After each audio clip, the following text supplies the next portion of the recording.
Mesdames et messieurs, bonjour et bienvenue sur cette nouvelle édition du Salon Rent Immobilier à Paris. Je suis Michael Rosas et je vais animer aujourd'hui pendant 45 minutes avec un plateau d'exception autour de moi. Le sujet suivant qui est l'immobilier et l'IA vers un avenir plus rentable et plus intelligent. Florent, je te laisse te présenter pour commencer et puis ensuite on tournera dans le sens des aiguilles d'une montre. Merci Michael, donc merci à toutes et à tous d'être présents. Je vois que l'IA, c'est un vrai coup de cœur là, sur ce salon. Donc je m'appelle Florent Albero. Pour ceux qui ne me connaissent pas, vous pouvez aller sur la cloche LinkedIn.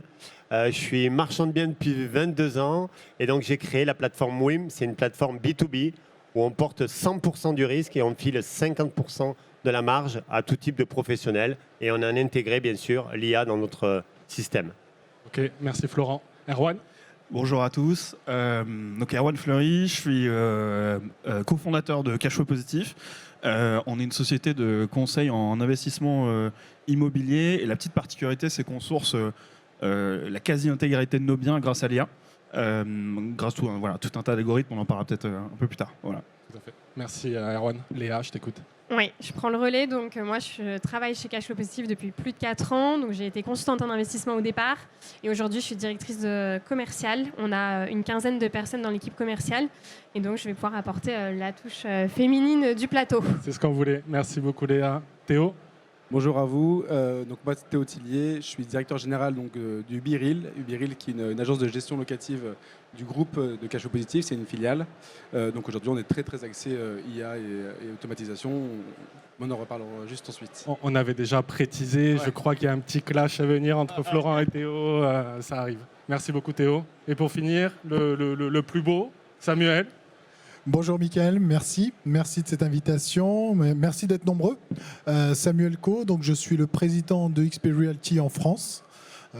J'ai le plaisir de m'occuper de cette filiale depuis 4 ans, donc c'est un réseau de mandataires qui vient des États-Unis avec 90 000 conseillers dans le monde et surtout une grosse utilisation des technologies. On a notre propre métaverse, on a 0 mètre carré de bureau et on utilise l'IA au quotidien. Et je pense qu'on n'est pas les seuls, mais on pense que l'IA fait partie de notre métier. Donc voilà, je me sens bien sur ce plateau. Merci Samuel, merci à tous pour votre présence. Merci à tous ceux qui nous regardent également. Première question qui est plutôt générale pour le coup. En tant que professionnel de l'immobilier que vous êtes, pourquoi avoir intégré l'IA en fait, dans vos stratégies d'entreprise? Alors moi je l'ai intégré grâce à Manu, le 16 mars 2020, quand il nous a dit qu'on allait être confinés, qu'on ne pouvait plus visiter. Clairement, j'ai la lumière qui s'est allumée. Je me suis dit que c'était une réelle opportunité d'imaginer du machine learning, de l'IA, pour pouvoir à la fois avoir une visibilité exhaustive du marché, mais pour pouvoir aussi m'aider à prendre des décisions sans visiter des biens. Donc voilà, on va dire que c'est le confinement qui m'a amené sur ce chemin-là. Ok, merci Florent. Samuel, toi, pourquoi l'avoir implémenté chez EXP? Alors je suis un peu contrariant comme garçon, j'aurais envie plutôt de te poser la question inverse, c'est pourquoi ne pas l'implémenter quoi. Très bonne question. Je veux dire, c'est la même question que pourquoi ne pas utiliser Excel. C'est un outil bureautique. L'IA générative est un outil bureautique, un outil complémentaire qui va nous permettre de faire plus vite, mieux, un certain nombre de tâches à faible valeur ajoutée, voire à forte valeur ajoutée, mais pour se concentrer sur d'autres choses. Aller contre est aller contre le sens... je pense qu'on ne gagnera pas ce combat-là. Moi, j'en ai pas mal à mener, mais pas celui-ci. Et je pense que tout ce qui peut nous amener de la productivité, de la qualité, du temps, va nous permettre de réengager de l'humain beaucoup plus. Tout le temps qu'on passe à relire un mail, à recorriger une annonce pour rester dans les basiques, et du temps de perdu à partir du moment où un outil le fait mieux que nous. On rentrera peut-être dans le sujet après, je ne veux pas être trop long, mais Dieu sait qu'il y a beaucoup d'outils qui font des choses dont je ne suis pas capable de faire. Et je crois qu'à ta droite, tu as quelqu'un qui partage ça à 100%. Oui, exactement. Ouais. Moi, On va être copains. Au quotidien, et pour améliorer l'expérience des clients de manière générale, et surtout en interne, pour éliminer toutes les tâches chronophages qui apportent très peu de valeur, et justement pour pouvoir mettre l'humain au centre de toutes ces tâches-là qui en apportent beaucoup plus. Donc, effectivement, nous... auprès de nos clients, donc sur la gestion locative, auprès des locataires et des propriétaires, des partenaires avec lesquels on peut travailler, etc. On l'intègre au maximum. Oui, alors sur Cashflow Positif, en fait, notre objectif c'était de proposer les biens au plus fort rendement à nos clients en France. Et la réalité, c'est qu'il y a entre 3000 et 5000 nouveaux biens sur le marché par jour. Il n'y a pas d'humain qui peut traiter ça. On avait fait le calcul un jour, on s'est dit, ok, si on veut vraiment les 10 meilleurs biens sur les 5000, combien d'humains on a besoin? Et c'était entre 150 et 200 personnes, donc il fallait un hangar, un call center géant, c'était compliqué. Donc on s'est dit non. Puis bon, il se trouve que les deux cofondateurs, on était tous les deux un background data science, voilà, donc on a tout de suite pensé à l'IA, et c'est ce qui nous permet aujourd'hui, voilà, de traiter ce flux énorme en fait de biens immobiliers sur le marché. Ok. Et de répondre aussi à une accessibilité des biens pour nos clients. Aujourd'hui, c'est vrai que nos clients eux-mêmes ne peuvent pas aller chercher ces 5000 biens, donc on répondait à une vraie problématique de marché de comment rendre accessible l'investissement immobilier locatif. Ok, très clair. Merci Ouais. à tous. Attends, Florent, juste une petite question avant que j'avais pour Erwan. Tu parlais de ton bagage qui était data scientist, pardon. Est-ce que vous pensez tous à l'unanimité aujourd'hui qu'il vous faut des compétences et un background plutôt tech pour pouvoir réussir à implémenter l'IA dans vos sociétés? Ou est-ce qu'on peut aujourd'hui, pour quelqu'un qui ne serait pas un profil tech à la base, réussir à implémenter ça? Non, je pense que c'est rendu, les outils sont rendus très simples. Regarde, et c'est amusant, mais il y a 1 an et demi, à la sortie de ChatGPT, on parlait de métier de prompteur. Moi, aujourd'hui, on va pas faire une démo sur le plateau, mais je fais que lui parler et il me comprend vachement bien, quoi. Il m'appelle Sam, je lui dis non, appelle-moi monsieur, désolé monsieur. Je lui dis non, tu peux m'appeler Sam, ah ça va Sam, je t'ai retrouvé. Enfin, on en est là, et en quelques semaines, quelques mois, et on n'est qu'au début. C'est un outil qui a 2 ans. Donc je pense que ceux qui voulaient se diriger vers un métier de prompteur, ils peuvent arrêter de suite. À mon avis, on n'aura pas besoin. Ça se fera tout seul en langage naturel. Et oui, ça va très très vite, mais on n'a pas besoin d'être un tech. On a besoin d'aimer et d'avoir un peu d'appétence. Mais comment en 2024 on peut... Enfin, on peut, hein, on a le droit. Hein. J'ai pas de problème avec ça. Mais en tout cas, dans nos milieux, c'est un peu compliqué de ne pas avoir appétence à la technologie tout court. Ok, très clair. Et je pense que Florent est la bonne image de tout ça, hein. Donc toi, sans refaire l'histoire, ancien militaire qui connaît pas du tout la tech, ton avis sur ça? Qui parle pas un mot d'anglais et qui comprend pas l'algorithme, mais oui, en fait, je pense que c'est une envie, une vision. Ce 16 mars 2024, je me suis lancé un défi fou, c'est d'acheter un bien par jour sans visiter. C'est juste incroyable. On m'a dit que j'étais complètement fou, mais bon, ça, je le savais depuis très longtemps. Et donc, oui, après, il faut bien évidemment s'entourer. Data scientist, c'est une évidence. Donc, je pense que ça part d'une envie. Il faut oser et tout est possible. Donc, c'est le choix qu'on a fait chez WIM d'aller sur le sourcing comme cash flow positif, mais pour pas faire face à des charges émotionnelles face à un bien et des erreurs qui peuvent coûter très cher.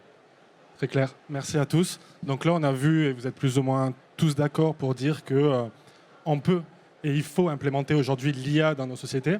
Alors, il y a une question qui divisait un petit peu deux de nos partenaires, protagonistes plutôt, Théo, Florent. Vouloir intégrer l'IA, c'est bien. Jusqu'à où il faut intégrer l'IA dans une société? Je sais que toi, Florent, tu es plutôt adepte de pas trop, pas partout, et l'humain est important. Là où toi, Théo, tu as un profil plutôt... ben oui, il faut intégrer l'IA sur plein de process. Est-ce que vous pouvez prendre la parole et exposer vos arguments? Oui, très clairement. Moi, je pense que le mieux, c'est de l'intégrer, comme vous disiez tout à l'heure, sur tous les aspects qui peuvent aider l'humain, sur toutes les tâches, vraiment un peu comme un hybride, quoi, quelque chose d'hybride, un exosquelette un petit peu qui pourrait vraiment simplement accompagner du coup les équipes en interne. Et nous, aujourd'hui, on l'intègre surtout dans les parties plus ou moins opérationnelles, c'est-à-dire la location, la gestion, les pôles contentieux, même les pôles d'intervention, où on est venu directement installer une intelligence artificielle conversationnelle qui vient directement échanger et remonter tous les besoins à toute heure, donc 7 jours sur 7, 24 heures sur 24, ce qui permet d'aujourd'hui de gagner énormément de temps et de décharger plus que tout les équipes. Elles n'ont plus du tout de coup de téléphone, elles sont juste là directement dans la partie opérationnelle que ne peut pas faire l'IA aujourd'hui. Ça aurait été possible sans l'IA de pouvoir répondre à toutes ces demandes? Non, on aurait pu mettre en place un système de tickets un petit peu basique, etc., mais jamais aussi profondément que l'IA. Ouais. Ok, merci. Et toi, Flo, t'en penses quoi de ça? Alors c'est vrai que moi je pense que l'intelligence émotionnelle c'est capital. On fait un métier de contact, nous on est dans le commerce, donc c'est important de rencontrer nos vendeurs, c'est important donc nous on a fait le choix d'aller comme cash flow positif sur une visibilité exhaustive qu'aucun humain ne pourra avoir. mais on veut absolument qu'il y ait encore ce côté humain qui est capital. Donc l'IA ne remplacera jamais l'humain. Il est là pour faire gagner du temps, mais je ne suis pas fan clairement de l'IA pour l'IA. C'est là où on a peut-être un petit désaccord avec Théo. Je peux, Mickaël ? Bien sûr, bien sûr. Vous êtes d'accord en fait. Vous êtes d'accord sur le fond, c'est juste que cette frontière, elle n'est pas clairement définie et elle va bouger en permanence, enfin, si je peux me permettre. J'aime bien, il y a une théorie que j'ai empruntée à un Américain qui est un analyste économique immobilier, Mike Del Prete, pour ne pas le citer. La théorie du dernier miles, on va la traduire par la théorie du dernier kilomètre.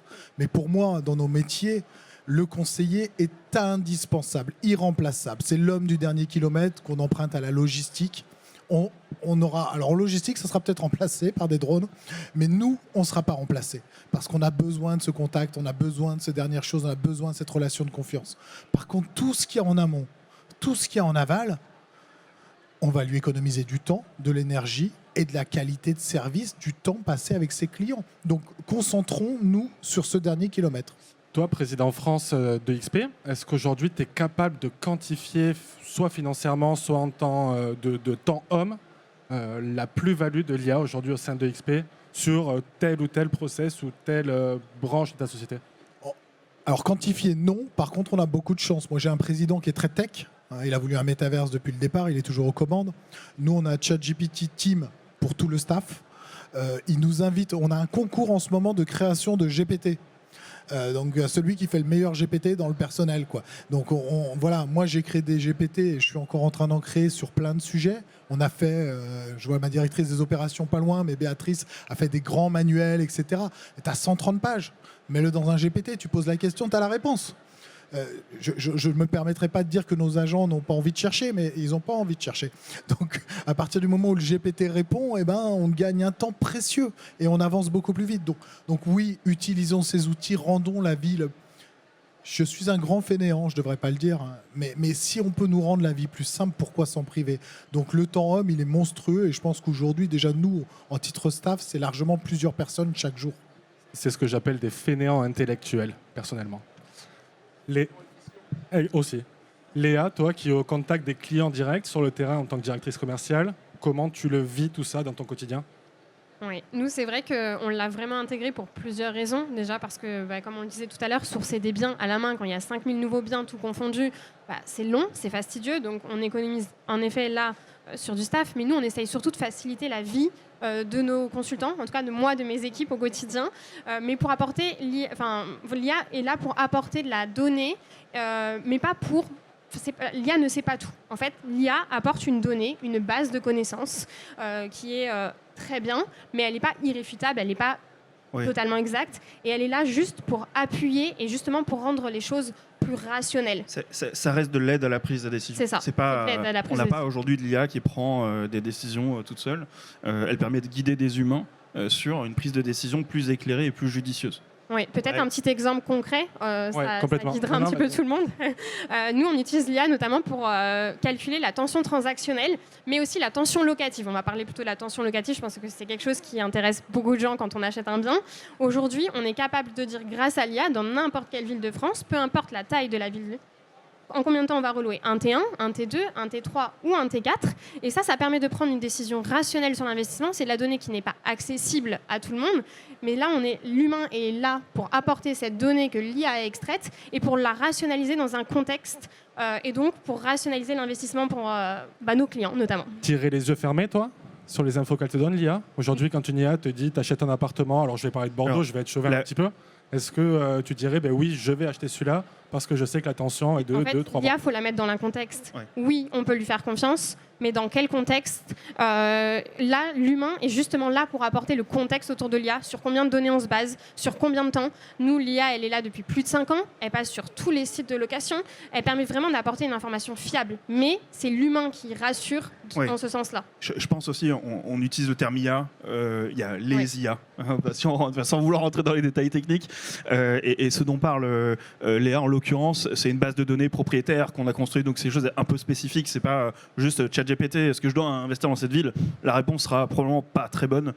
Donc dans certains cas, effectivement, on doit créer nos propres modèles. Et là, oui, effectivement, c'est une source d'information assez fiable, ce que ne peuvent pas tout le temps être des LLM, donc des moteurs de langage tout public, quoi.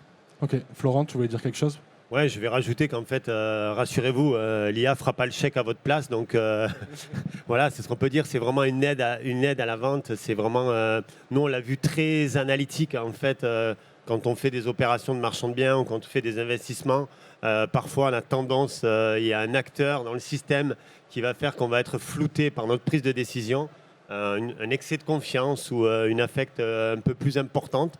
Donc en fait, nous, on a fait le choix de vraiment d'avoir un regard très analytique. Depuis quand c'est à la vente, clairement, s'il est à la hausse, s'il est à la baisse. Enfin, voilà. Avoir pas mal de data et d'exhaustivité. On parle aujourd'hui sur le marché français, c'est plus d'1,5 million annonces de biens immobiliers sur le marché. Donc nous, on est parti d'un constat avec Francis, avec qui on a créé Wimahi. Francis Leland. Exactement, clin d'œil à Francis, fondateur de Sarenza.com, qui, clairement, en petite parenthèse, a lancé, alors que 100% des femmes lui avaient dit qu'elles n'achèteraient jamais des chaussures en ligne, et il a quand même créé Sarenza et ses 250 millions de CA, comme quoi parfois il faut écouter pas que ChatGPT. Mais nous, avec Francis, on est parti du constat, il y a Le Bon Coin qui sont juste derrière. Je crois qu'en 2002, ils n'existaient pas. Et donc, on a commencé, en tout cas moi, j'ai commencé sans annonce. Il n'y avait pas d'annonce, il n'y avait pas de site internet. Et aujourd'hui, il y a trop d'infos. Et je pense qu'on est assez d'accord avec Erwan et Léa pour dire qu'il faut faire attention. Et là, l'IA va vous faire gagner un temps de dingue, en fait. Ok, merci Florent. Samuel, j'ai une question pour toi. Je crois, si je ne dis pas de bêtises, que tu arrives tout droit de Miami, ou là où tu as eu ton séminaire annuel pour XP. On sait que les Américains ont souvent une, voire deux longueurs d'avance, notamment en technologie, sur l'Europe. Quelles sont les tendances que tu as pu observer, toi, sur les jours passés là-bas? Est-ce que tu as vu des nouveautés, des différences sur l'implémentation des nouveaux outils ou des choses comme ça? Non, pas de complexe d'infériorité en France. On est bien réveillé. Ce salon le démontre. Magnifique salon Rent. Merci encore aux organisateurs. La PropTech française est très dynamique. Oui, par contre, dans notre société, l'IA est pleinement intégrée. Pardon. Elle est pleinement intégrée. Dans notre métaverse, j'ai encore vu sur les réseaux, on vient d'intégrer la création de vidéos en ligne au sein même du métaverse. Et ça va jusque-là. Les gens peuvent tester, hein, c'est en accès libre. Donc voilà, on arrive à faire des trucs assez extraordinaires. On est, par contre, intimement convaincu que ça se passera avec et pas sans. Ça, c'est une certitude. Ok, très clair. Et chez Ubiril, toi, Théo, c'est quoi ton avis sur tout ça? Bah, moi, je pense que ça peut tout révolutionner. En réalité, nous, vraiment, sur un métier extrêmement opérationnel, où en plus de ça, on fait encore, je trouve, trop peu peut-être même de visites virtuelles, par exemple, sur ce qui se fait globalement chez d'autres acteurs un peu digitaux. Aujourd'hui, nous, on a un système qui est relativement bien fait, qui permet de pouvoir faire 100% d'un process très classique de visite sur place. On a besoin du dernier kilomètre d'humain qui puisse venir ouvrir la porte, faire la visite, etc. Mais aujourd'hui, on a eu des premiers exemples, parce que ça fait quelques mois aujourd'hui qu'on intègre cette IA conversationnelle.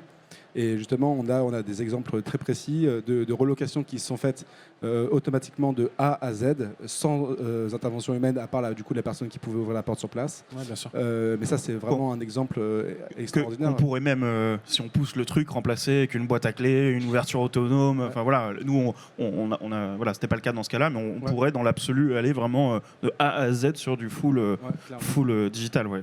Et au-delà de ça, on a aussi des exemples de choses toutes simples. Envoyer une quittance de loyer, un bail de location ou peu importe autre document qui concerne un locataire. Aujourd'hui, si un locataire nous appelle, nous demande ce document, il lui envoie automatiquement.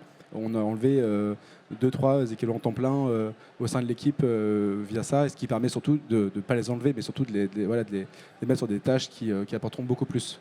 Ok, très clair. C'est mieux dit, sinon ça plaît pas. Oui, non mais c'est une réalité, c'est vrai. Alors après, chaque société avec ses perspectives de croissance, ses ambitions, etc. En tout cas, chez nous, on n'a pas, depuis qu'on utilise l'IA de façon croissante, on n'a pas de perte de poste, on a même une croissance, voilà, sauf que on va plutôt recruter des personnes sur des postes à peut-être plus forte valeur ajoutée, pas forcément de la data science ou de la tech, hein, parfois c'est juste créer le système de tickets, comme on disait tout à l'heure, maintenant utiliser cette IA c'est à la portée de tout le monde, donc voilà, le métier est en train de changer vraiment grâce à l'IA, en tout cas nous on le constate en particulier dans la partie opérationnelle de l'immobilier, quoi. Et l'adoption je vais prendre vraiment spécifiquement les agents immobiliers, ceux qui sont sur le terrain au quotidien, ceux qui rencontrent les clients. Comment se fait cette adoption de la part de vos agents? Je me tourne surtout vers toi, je me tourne aussi vers toi par rapport à tes équipes Léa. Aussi Florent sur tes operating partners chez WIM.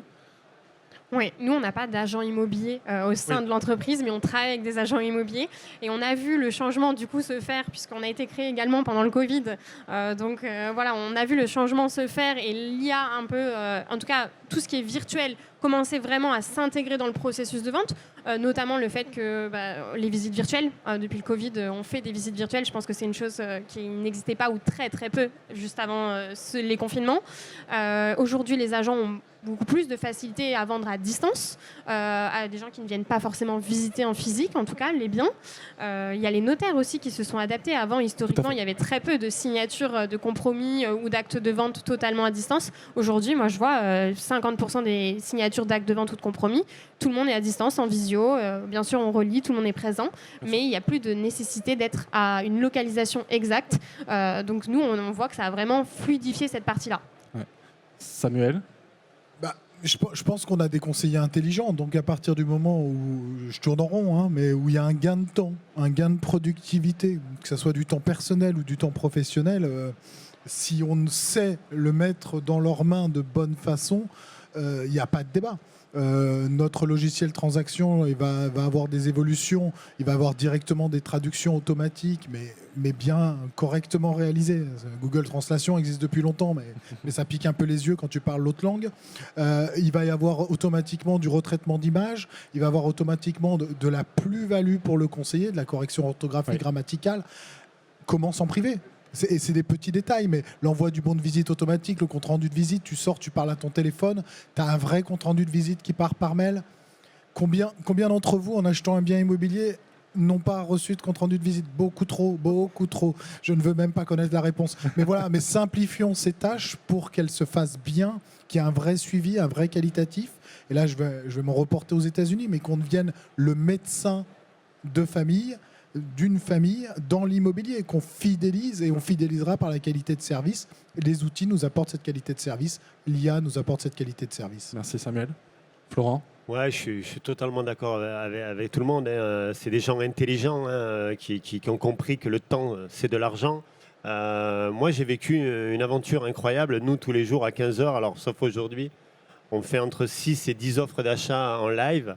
Et on a mis un système d'assistant IA qui va rappeler, qui va tout expliquer clairement, les temps de parole, les mots forts.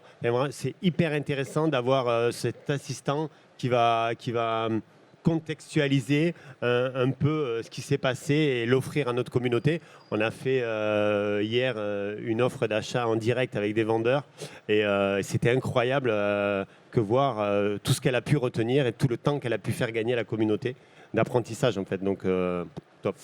Mais est-ce que ça fait pas peur aussi de se dire l'IA?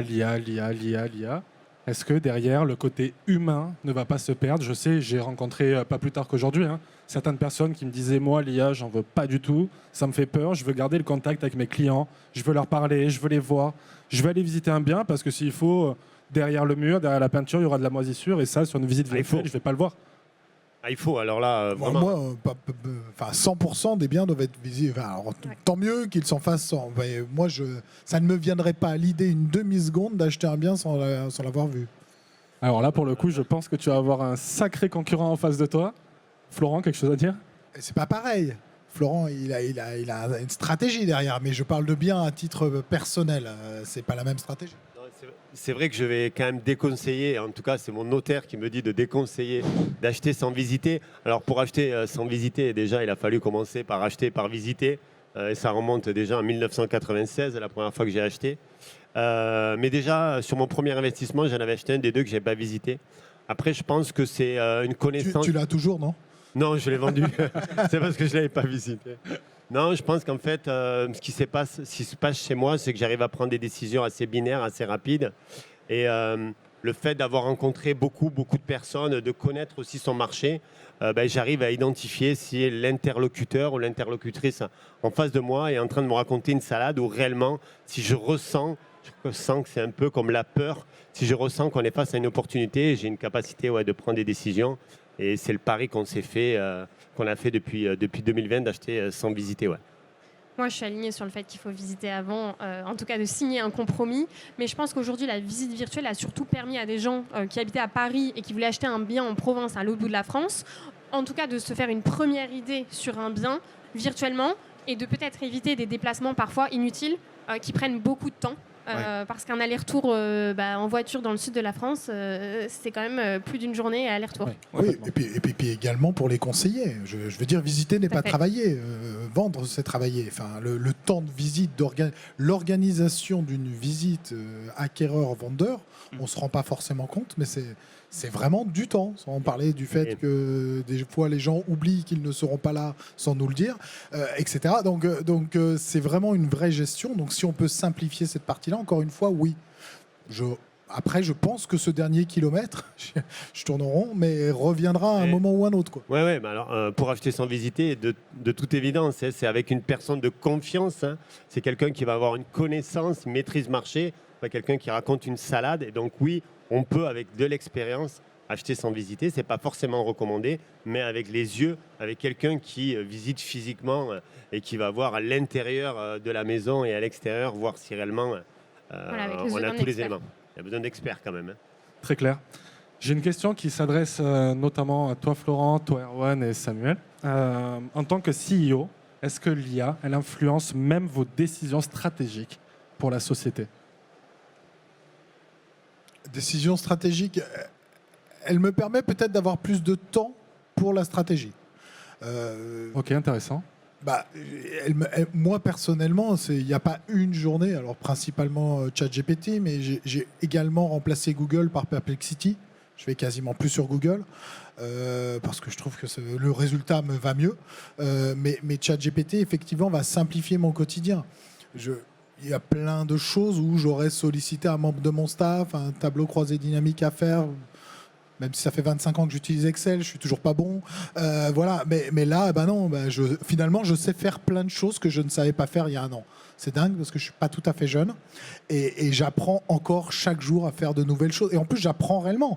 Ce qui me donne la formule, mais du coup, je regarde comment elle est construite. Je suis un tout petit peu curieux, donc du coup, je comprends ce qu'il veut me faire faire, etc. Là, je parlais d'Excel, mais dans mon quotidien, dans tout, j'ai à faire mon prévisionnel pour l'année prochaine. Nous sommes filiale d'une société cotée au Nasdaq. Donc c'est un petit peu sérieux. Je suis même pas en panique, il me reste 4 jours. J'ai pas commencé, je devrais pas le dire. Mais je suis même, alors que l'année dernière, j'aurais déjà commencé. Mais même faire un PowerPoint de présentation aujourd'hui est devenu, avec des outils comme Gamma, ça te prend 2 minutes 30, quoi. Ce qui te prenait une demi-journée, une fois que tu avais fait le brouillon, à faire à quelqu'un ou à faire toi-même la nuit, quoi. Donc tout va beaucoup plus vite, donc du temps, pour répondre à ta question, pour plus réfléchir à la stratégie, implémenter les stratégies, etc. Ok, merci Samuel. Erwan, chez Cashflow Positif. Oui, alors je dirais que sur la prise de décision en tant que telle, je suis encore peut-être à l'ancienne école, dans le sens où je ne vais pas demander à ChatGPT d'arbitrer, en fait. Voilà. En revanche, je trouve qu'effectivement, ces outils permettent de compiler des données qui, elles, permettent de prendre de meilleures décisions. Donc c'est plus là où, effectivement, du coup, dans le processus de réflexion stratégique, il y a un vrai apport, mais il est limité, en tout cas chez nous, enfin pour moi, à la partie amont, récolte de données, et la prise de décision, elle reste pour l'instant 100% humaine, en tout cas chez moi. Ouais, totalement en phase avec Erwan. Je dirais que la stratégie, maintenant, nous, elle vient de la communauté. En fait, on interroge, on est bientôt 400. Et en fait, c'est nos clients en fait, qui... parce que tomber amoureux de son produit, c'est la première erreur que font et que j'ai fait dans plusieurs de mes boîtes.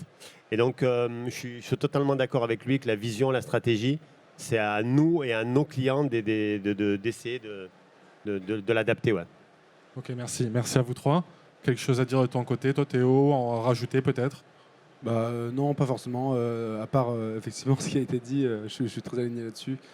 Sur le côté gain de temps sur toutes des tâches qui sont vraiment qu'on ne pensait pas faire sans perdre de temps il y a 3 ans encore et qui aujourd'hui sont. On fait plus grand chose de chronophage, je trouve. Ok. Des défis peut-être ou des obstacles à l'adoption des outils qui seraient compliqués à prendre en main, des mentalités qui sont compliquées à changer. Est-ce que tu en as rencontré, toi, ou vous tous sur le plateau? Oui, forcément, parce qu'on évolue du coup au même titre que l'IA évolue aussi. Ça évolue rapidement, mais c'est vrai qu'il y a encore 6 mois, les IA conversationnelles, par exemple, étaient beaucoup moins avancées qu'aujourd'hui. Et dans 6 mois, elles le seront peut-être 4 fois plus qu'aujourd'hui.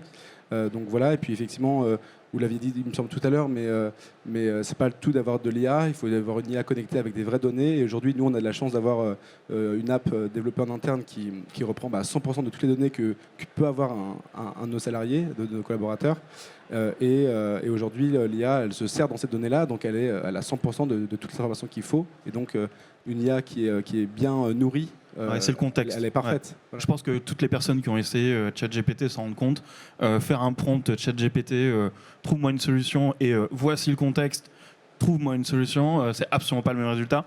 Et je pense que c'est valable dans plein de processus métiers finalement. C'est peut-être la difficulté du moment, mais tout ça est neuf. Donc une multiplicité d'outils, une multiplicité de ChatGPT, je change de version tous les 3 mois. Des fois, j'échange avec des gens, ils sont encore là. Enfin voilà, c'est plus le même chat. Mais voilà, on a pu se dégoûter il y a 6 mois, et si on revenait aujourd'hui, on serait ravis de la qualité. Et je te rejoins, Théo, mais dans 6 mois, on n'en a pas la moindre idée en fait. Certaines personnes, mais je pense pas qu'elles soient sur le plateau, ça va à peu près, ça se passeront, mais on n'en a pas la moindre idée. Et ça va à une vitesse. Je le redis, mais la création de PowerPoint, moi j'ai été vraiment bluffé, quoi. Grâce à Gamma. Ouais,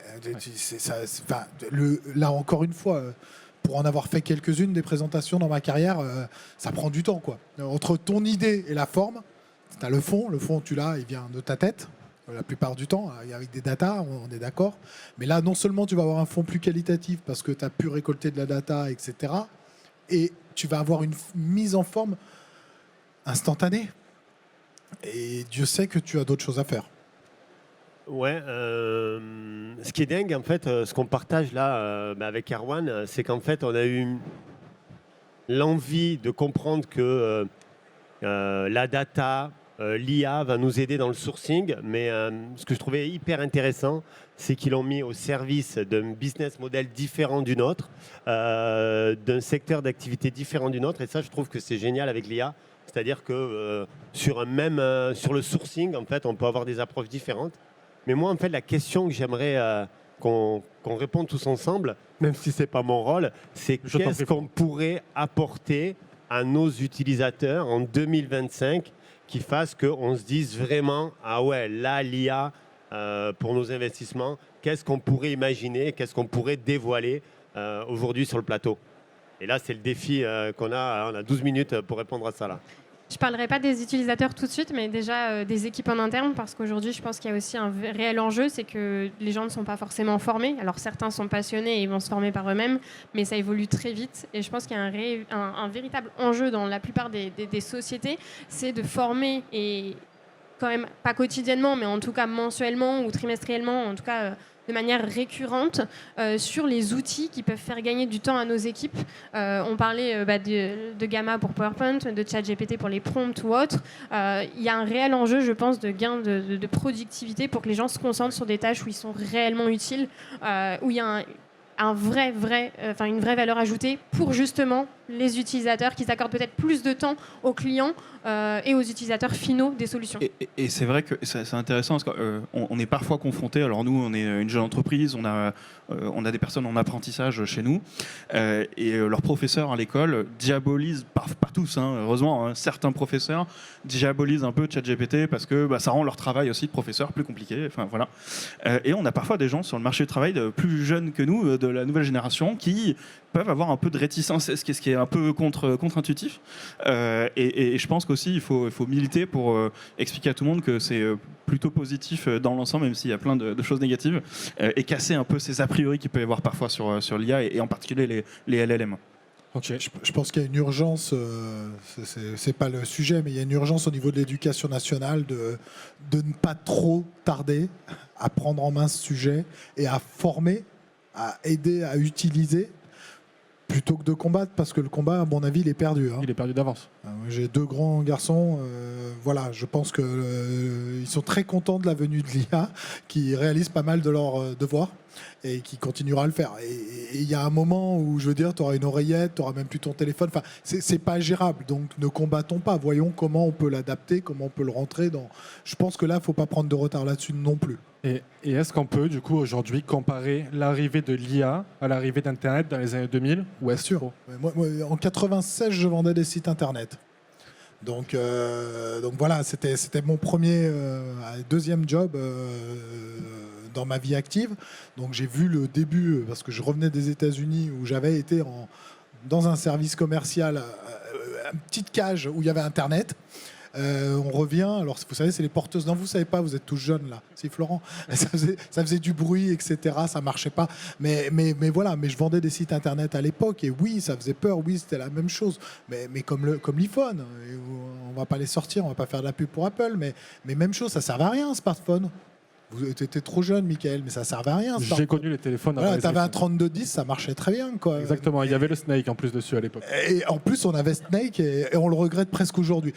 Donc c'est là où j'ai peut-être ce critère de l'âge qui fait que je les ai vus arriver, ces technologies, je les ai toutes épousées. Et je vais continuer à le faire parce qu'elles prive-moi de mon smartphone, je suis un garçon malheureux, quoi. Et je peux faire l'ensemble de mon activité sur mon téléphone. Il n'y a pas une chose que je ne sais pas faire. Ok, merci Sam.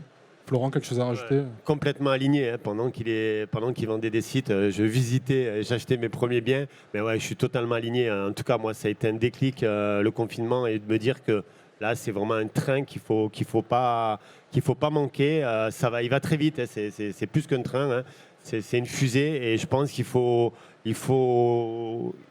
l'apprivoiser, il faut prendre le temps, mais il faut que ça fasse partie de notre quotidien, quoi. Alors, ça soulève forcément une question, comme elle s'est posée à l'époque d'Internet, qui est celle de la protection des données des utilisateurs, bien évidemment. Ça te fait sourire, Samuel, j'ai l'impression. Oui, mais ce qui me fait sourire, c'est qu'il y a des pays qui vont avancer, puis il y a des pays qui vont protéger. Ouais. Et l'Europe va faire partie, et c'est pas... Enfin, si j'ai un avis, mais c'est pas un avis que je partage. C'est juste une réalité. Et c'est peut-être bien, c'est peut-être pas bien, mais attention là aussi, parce que là, Florent vient de le dire, c'est pas la même vitesse. Et pourtant, Internet, ça va vite. Hein. Mais là, c'est pas la même vitesse. Enfin, moi, j'ai vraiment cette sensation. Alors, c'est peut-être parce que je vieillis, mais j'ai vraiment cette sensation que ça va beaucoup, beaucoup, beaucoup plus vite. Et j'aimerais que sur ce coup où on est tous à armes égales, voire même nous sommes riches de talents dans la vieille Europe et en France notamment, qu'on ne perde pas également cette bataille et qu'on soit présent. Alors, je ne sais pas si on n'a pas déjà perdu une première partie, mais il y aura plein de batailles, il y aura des whims, il y aura plein de choses. Donc voilà, mais ne perdons pas toutes les batailles par la réglementation, par le contrôle, pas trop. Un tout petit peu d'agilité, ça peut nous faire du bien également. Un petit message pour nos politiques, en fin de compte. Du tout, je ne fais pas de politique. Très bien, merci Samuel. Toi, au quotidien, du coup, Léa? Alors nous, c'est vrai que c'est pas les utilisateurs finaux qui utilisent l'IA chez nous, on l'utilise plutôt en interne. Du coup, ça va revenir à ce qu'on a dit plusieurs fois, c'est que l'IA c'est bien, mais c'est pas source de vérité. Donc en fait, il faut faire attention, il faut le mesurer, il faut que ce soit couplé à une bonne utilisation humaine. C'est pour ça que c'est important de former les gens. Et je pense que c'est là. En fait, du moment qu'on a bien formé les utilisateurs, que ce soit des clients, que ce soit des utilisateurs en interne, peu importe les solutions, je pense que là, en effet, on protégera de cette nouveauté la protection des données, mais aussi beaucoup de choses. Aujourd'hui, c'est vrai que ça peut être vite risqué de se dire je fais confiance à l'IA et je prends une décision hâtive. Non, attention, on utilise l'IA, mais de manière intelligente, on se forme et on appréhende l'outil pour l'utiliser de la bonne manière. En fait, voilà, c'est ça, c'est former les gens, que les gens s'informent au quotidien pour vraiment appréhender les nouveaux outils qui se développent, pour vraiment, du coup, l'utiliser de la bonne manière. Ouais, du coup, le compte rendu de tout ça, c'est formez-vous, prenez la fusée en marche. C'est un peu l'idée que vous partagez aujourd'hui sur ce plateau. Et intéressez-vous, soyez curieux. Ouais. Je veux dire, en plus, les ressources grâce à Internet aujourd'hui, elles sont multiples. Enfin, des tutos YouTube sur à peu près tout. Voilà, enfin, c'est pas compliqué aujourd'hui d'aller appréhender un outil, de le regarder de près. C'est gratuit. Je me rappelle, il y a 25 ans, quoi. Enfin, non seulement tu payais et en plus tu n'avais pas. Donc, et aujourd'hui, c'est gratuit et tu as. Donc, ne nous en privons pas, oui. Soyons Merci. curieux. On arrive au bout de ces 45 minutes, c'est passé hyper vite, il nous reste 5 petites minutes. J'ai une question à vous poser à chacun d'entre vous. Si vous aviez un conseil à donner, notamment aux dirigeants, mais également aux utilisateurs potentiels de l'intelligence artificielle, ceux qui hésitent, quel serait le conseil que tu donnerais, toi Florent, pour commencer? Le conseil que je donnerais, c'est de ne pas hésiter et de foncer. Et si vous n'êtes pas à l'aise, peut-être parmi d'autres personnes de votre entourage, avoir une vision plus globale, plus large, parce que clairement, c'est se priver de l'IA, c'est se priver d'Internet. Donc non, ouais, je pousserais à aller sur l'IA, ouais, clairement. Merci Florent. Erwan? Alors, pareil, mais je rajouterais également essayer les autres outils, c'est-à-dire pas seulement ChatGPT, essayer Claude, essayer Gemini, essayer... Il y a plein de noms qui ont été cités aujourd'hui, mais il y a autant d'outils, tous les jours il y a plusieurs outils qui arrivent et ils sont tous spécialisés, que c'est dommage de réduire l'IA, c'est souvent le cas, à du LLM et en particulier à ChatGPT. Il y a plein d'autres choses qui sont possibles. Donc si j'ai un conseil, c'est d'essayer d'être un peu curieux et de regarder les autres solutions qui existent sur le marché, quoi. Merci Erwan. Léa? Totalement alignée, hein. Je pense que ça s'est entendu plusieurs fois dans mon discours, mais je suis alignée. Il faut creuser et trouver peut-être l'outil qui fait qu'on va pouvoir se décharger d'un certain nombre de tâches. Donc voilà, peut-être que tous les outils ne sont pas utiles à tout le monde, ça c'est sûr. Mais je pense qu'aujourd'hui, avec la multitude de nouveautés, tout le monde peut y trouver son compte. Donc il faut creuser, il faut chercher et se former. Merci beaucoup. Et exactement comme disait Léa, effectivement, tous les jours faire le point sur toutes les nouveautés, parce que tous les jours il y a une nouvelle start-up américaine qui développe son IA, qui change tout. Et donc du coup, il faut vraiment rester informé des nouveautés.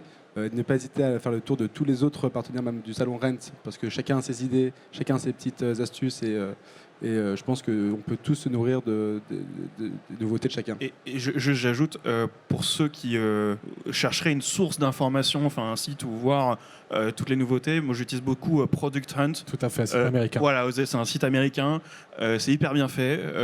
Donc je vous invite, ceux qui sont curieux, qui ont envie de découvrir des choses sur l'IA, je vous invite à aller faire un tour là-dessus. Ouais. Ouais, trouver quelque chose où vous allez être à l'aise et vous allez vraiment vous dire que c'est important pour vous. Pas non plus vous obliger d'aller sur ChatGPT ou autre. Donc je suis en phase. Samuel? Moi, je pense qu'on utilise tous l'IA tous les jours sans le savoir. Donc c'est la démarche volontaire vers l'IA qui va être dont on parle là, parce que l'IA est rentrée partout et rentre partout. Elle va continuer à rentrer partout. Donc ça, il n'y a pas de débat. On va l'utiliser qu'on le veuille ou non.